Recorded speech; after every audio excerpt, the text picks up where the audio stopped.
ಕರ್ತನಲ್ಲಿ ಪ್ರಿಯ ಯೌವನಸ್ಥ ಮಕ್ಕಳೇ, ನಿಮಗೆ ಕರ್ತನ ಹೆಸರಿನಲ್ಲಿ ವಂದನೆಗಳನ್ನು ತಿಳಿಸುತ್ತಾ ವರ್ಷದ ಕೊನೆಯ ತಿಂಗಳ ಈ ದಿನಕ್ಕೆ ನಿಮ್ಮನ್ನು ಸ್ವಾಗತಿಸ್ತೇವೆ. ಪ್ರಿಯರೇ, ನಾವು ಈ ದಿನ ಸ್ವಲ್ಪ ಹೊತ್ತು ನಮ್ಮ ಕುಟುಂಬ, ಕ್ರೈಸ್ತ ಕುಟುಂಬದ ಮಕ್ಕಳಾಗಿ ನಮಗಿರುವ ಮೂಲ ಜವಾಬ್ದಾರಿಯ ಬಗ್ಗೆ ಸತ್ಯವೇದದ ಮೂಲಕ ನಾವು ಧ್ಯಾನಿಸುವ. ಪ್ರತಿಯೊಬ್ಬರ ಬಳಿ ಮೊಬೈಲ್ ಇದೆ. ಮೊಬೈಲ್ನಲ್ಲಿ ನಾವು ಬೈಬಲ್ನ ಡೌನ್ಲೋಡ್ ಮಾಡ್ಕೊಂಡಿರ್ತೇವೆ. ಆದ್ದರಿಂದ ಮಕ್ಕಳೇ, ಸಾಧ್ಯವಾದರೆ ನಿಮಗೆ ರೆಫರ್ ಮಾಡ್ಕೊಳ್ಳಿ ಎಂಬುದಾಗಿ ನಾನು ಕೇಳ್ಕೊಳ್ತೇನೆ. ಇಲ್ವಾ, ನಿಮ್ಮಗಳ ಬಳಿ ಒಂದು ಪುಟ್ಟ ಬೈಬಲ್ ಇರುವುದಾದರೆ ಅದನ್ನು ತೆಗೆದುಕೊಂಡಾದರೂ ರೆಫರ್ ಮಾಡ್ಕೊಳ್ಳಿ. ಈಗ ನಾನು ಹೇಳುವಂತಹ ವಿಷಯ ಗಮನ ಕೊಟ್ಟು ಕೇಳಬೇಕಾಗಿ ನಿಮ್ಮಲ್ಲಿ ವಿನಂತಿಸ್ಕೊಳ್ತೇನೆ. ಸತ್ಯವೇದದ ಮೂಲಕ ನಾವು ನಮಗಿರುವ ಮೂಲ ಜವಾಬ್ದಾರಿಯ ಬಗ್ಗೆ ಯೋಚಿಸುವುದಾದರೆ ವಿಮೋಚನಾ ಕಾಂಡ 20:12, ಮತ್ತಾಯ 5:43 ಮತ್ತು 5:44, ಯೋಹಾನ 15 ಮತ್ತು 12.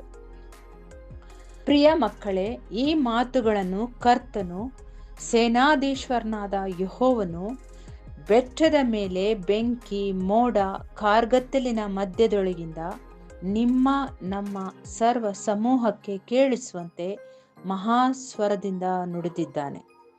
ನಂತರ ಕಲ್ಲಿನ ಮೇಲೆ ಕೆತ್ತಿ ಕೊಟ್ಟಿರುವನು. ಧರ್ಮೋಪದೇಶ ಕಾಂಡ 5:22 ನೋಡ್ತೇವೆ.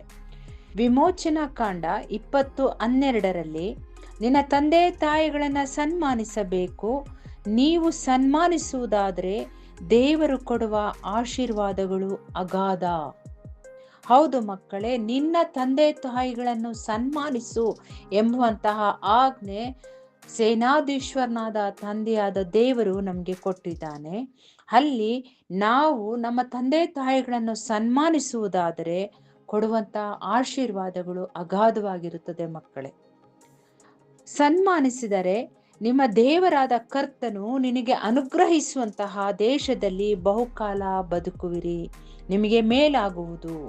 ಧರ್ಮೋಪದೇಶ ಕಾಂಡ 5:16 ನೋಡ್ತೇವೆ.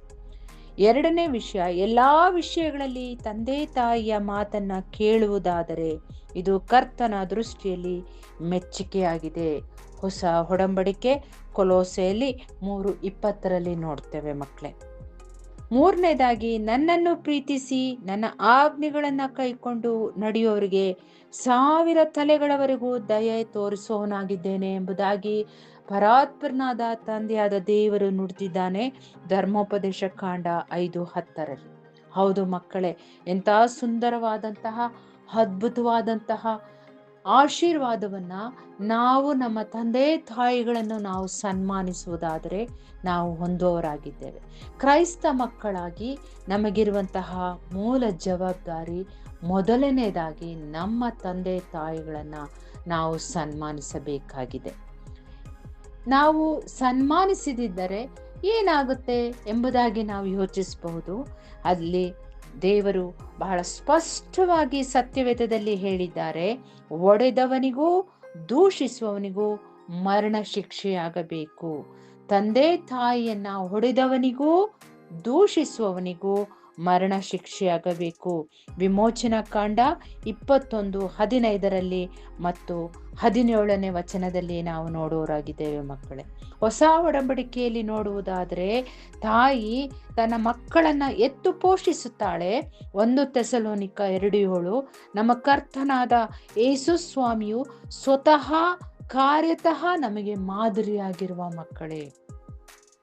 ಮರಣದ ಕ್ರೂಜೆಯಲ್ಲಿ ನೇತಾಡುತ್ತಿರುವಂತಹ ಸಮಯದಲ್ಲಿ, ನೋವಿನಿಂದ ಬಳಲಿ ಹೋಗಿರುವಂತಹ ಸಮಯದಲ್ಲಿ ಕರ್ತನು ತನ್ನ ಜವಾಬ್ದಾರಿಯನ್ನು ಅರಿತವನಾಗಿ ತನ್ನ ತಾಯಿಯನ್ನು ದೃಷ್ಟಿಸಿ ನೋಡಿ ತನ್ನ ಆಪ್ತ ಸ್ನೇಹಿತನಿಗೆ, ಇಗೋ ನಿನ್ನ ತಾಯಿ, ಮತ್ತು ತನ್ನ ತಾಯಿಗೆ, ಇಗೋ ನಿನ್ನ ಮಗನು ಎಂಬುದಾಗಿ ಹೇಳಿದಂಥ ನಮ್ಮ ಕರ್ತನನ್ನ ನಾವು ನೋಡುವವರಾಗಿದ್ದೇವೆ. ಹೌದು, ಒಂದು ನಿಮಿಷ ಯೋಚಿಸಿ ಮಕ್ಕಳೇ, ಆ ಕ್ರೂಜೆ, ಆ ನೋವು, ಆ ಬಾಧೆಯಲ್ಲಿಯೂ ಸ್ವಾಮಿ ತನ್ನ ತಂದೆ ತಾಯಿಗಾಗಿ, ತನ್ನ ತಾಯಿಗಾಗಿ ಆತನು ಯೋಚಿಸಿದನು. ಆತನು ಮುಪ್ಪಿನಲ್ಲಿರುವ ತನ್ನ ತಾಯಿಯನ್ನು ತನ್ನ ಆಪ್ತ ಸ್ನೇಹಿತನಿಗೆ ಒಪ್ಪಿಸಿದಂಥ ದೃಶ್ಯವನ್ನ ನಾವು ನೋಡುವವರಾಗಿದ್ದೇವೆ. ಒಂದು ನಿಮಿಷ ಮಕ್ಕಳೇ, ಪ್ಯಾಷನ್ ಆಫ್ ಕ್ರೈಸ್ಟ್ ಮೂವಿನ ನಾವೆಲ್ಲರೂ ನೋಡಿದ್ದೇವೆ. ನಾವೆಲ್ಲರೂ ಅದರೊಳಗೆ ಸ್ವಾಮಿ ತನ್ನ ತಾಯಿಯೊಟ್ಟಿಗೆ ಎಷ್ಟು ಸುಂದರವಾಗಿ ಆತನು ತನ್ನ ತಾಯಿಯ ಜೊತೆಯಲ್ಲಿ ಆತನು ಸಂತೋಷದಿಂದ ಕಳೆದಿರುವ ಸಮಯ, ತನ್ನ ತಾಯಿಯನ್ನು ಕೀಟಲೆ ಮಾಡುವ ಸಮಯ, ತನ್ನ ತಾಯಿಗೆ ಸಹಾಯಕನಾಗಿ ನಿಲ್ಲುವಂತಹ ಸಮಯಗಳ ದೃಶ್ಯಗಳನ್ನು ನಾವು ನೋಡಿದ್ದೇವೆ. ಎಂತಹ ಸುಂದರವಾದಂತಹ ಕರ್ತನಾದ ನಮ್ಮ ದೇವರು ತನ್ನ ತಾಯಿಯೊಡನೆ ಅಷ್ಟು ಸುಂದರವಾಗಿದ್ದಂಥ ಗಳಿಗೆಯಲ್ಲಿ ಈ ದಿನ ಕ್ರೂಜಿಯಲ್ಲಿ ಇರುವಾಗ ತನ್ನ ಜವಾಬ್ದಾರಿಯನ್ನು ಅರಿತವನಾಗಿ ಪರಾತ್ಪರನಾದ ತಂದೆಯಾದ ದೇವರು ಕೊಟ್ಟಿರುವಂತಹ ಆಜ್ಞೆಯನ್ನ ನೆನಪಿಸಿಕೊಂಡವನಾಗಿ ಆತನು ಈ ಒಂದು ಯೋಜನೆಯನ್ನ, ಈ ಒಂದು ವಿಷಯವನ್ನ ಆತನು ಈ ರೀತಿಯಾಗಿ ಮಾಡಿ ತೋರಿಸ್ತಾನೆ ಪ್ರಿಯರೇ.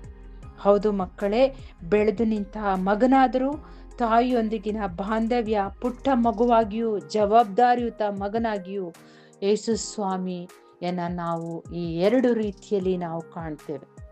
ಮತ್ತೊಂದು ವಾಕ್ಯ ನಾವು ದೃಷ್ಟಿಸೋದಾದ್ರೆ ಮತ್ತಾಯ 5:43 ಮತ್ತು 5:44 ನಿಮ್ಮ ನೆರೆಯವನನ್ನು, ನಿಮ್ಮ ವೈರಿಯನ್ನ ಪ್ರೀತಿಸಿರಿ, ನಿಮ್ಮ ನೆರೆಯವನನ್ನು ನಿಮ್ಮಂತೆಯೇ ಪ್ರೀತಿಸಿರಿ.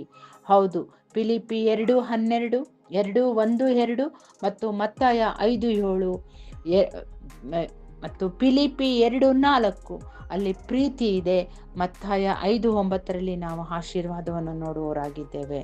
ತಂದೆ ಮಗನ ಮಾತು, ತಂದೆಯ ಮೂಲಕವಾಗಿ ಮಗನೊಟ್ಟಿಗೆ ಮಾತನಾಡುವಂಥದ್ದನ್ನು ನಾವು ನೋಡ್ತೇವೆ.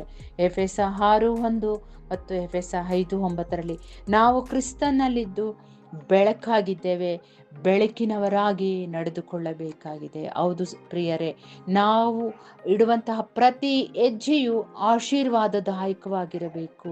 ನಮ್ಮ ಒಂದೊಂದು ಹೆಜ್ಜೆಯನ್ನು ಗಮನಿಸುವಂತಹ ಅನ್ಯ ಜನಾಂಗದ ಮಕ್ಕಳು, ಇವರು ಕ್ರೈಸ್ತ ಮಕ್ಕಳು, ಆದ್ದರಿಂದ ಇವರು ಈ ರೀತಿಯಾಗಿ ನಡೆದುಕೊಳ್ತಾರೆ, ನಮ್ಮಲ್ಲಿ ಕರುಣೆ ಇದೆ, ನಮ್ಮಲ್ಲಿ ದಯೆ ಇದೆ, ನಮ್ಮಲ್ಲಿ ಒಳ್ಳೆಯ ಜವಾಬ್ದಾರಿಯುತವಾದಂತಹ ನಡವಳಿಕೆ ಇದೆ. ಇವೆಲ್ಲವನ್ನು, ಈ ಎಲ್ಲ ಕಾರ್ಯಗಳನ್ನು ನಾವು ಒಂದು ಪ್ರೀತಿಯ ಒಂದು ಮೂಲಕವಾಗಿ, ದೇವರು ಕೊಟ್ಟಂತಹ ಪ್ರೀತಿಯ ಮೂಲಕವಾಗಿ ನಾವು ಅದನ್ನ ತೋರಿಸಬೇಕಾಗಿದೆ. ಇವೆಲ್ಲವುಗಳು ಧರ್ಮ ಸಹಿತವಾದಂತಹ ವಾಗ್ದಾನದ ಮೇಲೆ ಪ್ರೀತಿಯನ್ನ ಧರಿಸಿಕೊಂಡು ಜವಾಬ್ದಾರಿಯಿಂದ ನಾವು ಜೀವಿಸುವ ಎಂಬುದಾಗಿ, ನಾವು ನಮ್ಮ ಬದುಕನ್ನ ಸದೃಢತೆಯಿಂದ ಕಟ್ಟಿಕೊಳ್ಳುವ ಎಂಬುದಾಗಿ ದೇವರಲ್ಲಿ ನಾವು ಅನುದಿನವೂ ಬೇಡಿ ಹೊಂದುವ ಮಕ್ಕಳೇ. ಆಮೇನ್, ಆಮೇನ್ ಎಂಬುದಾಗಿ ನೀವು ಒಮ್ಮೆ ಹೇಳಿಕೊಳ್ಳಿ ಮಕ್ಕಳೇ. ಪ್ರಾರ್ಥನೆ ಮಾಡೋಣ. ಪರಲೋಕದ ಜೀವಿತದಂತೆ, ಪರಲೋಕದ ಚಿತ್ತದಂತೆ, ನಿನ್ನ ಚಿತ್ತದಂತೆ ಸ್ವಾಮಿ, ಭೂಲೋಕದಲ್ಲಿಯೂ ನಮ್ಮ ವೈಯಕ್ತಿಕ ಜೀವಿತದಲ್ಲಿಯೂ ಕುಟುಂಬ ಜೀವಿತದಲ್ಲಿಯೂ ನೆರವೇರಲಿ ಕರ್ತನೆ. ಆಮೇನ್.